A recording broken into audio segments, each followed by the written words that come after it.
Engine இதுதான் இதயம். Diesel எரிபொருளை பயன்படுத்தி அதை சக்தியாக சுழற்சி இயக்கமாக மாற்றுகிறது.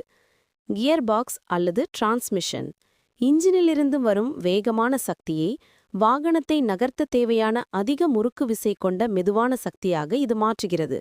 சுமை அதிகம் இருக்கும்போது அதிக கியர் தேவை. சக்கரங்களுக்கு சக்தி கியர் பெட்டியிலிருந்து இந்த சக்தி கம்பி போன்ற டிரைவ் ஷாஃப்ட் வழியாக பின் சக்கரங்களுக்கு அனுப்பப்படுகிறது. சாசிஸ் இதுதான் வாகனத்தின் எலும்புக்கூடு. இது அனைத்து பாகங்களையும் சுமைகளையும் தாங்கி பிடிக்கிறது. பிரேக்குகள் கனமான வாகனத்தை நிறுத்த சாதாரண பிரேக்குகளை விட சக்தி வாய்ந்த ஏர் பிரேக்குகள் பயன்படுத்தப்படுகின்றன. சுருக்கம் எரிபொருள் என்ஜினில் சக்தி உற்பத்தி, கியர் பெட்டி மூலம் சக்தி கட்டுப்படுத்தப்பட்டு சக்கரங்களுக்கு அனுப்பப்படுகிறது, வாகனம் நகர்கிறது.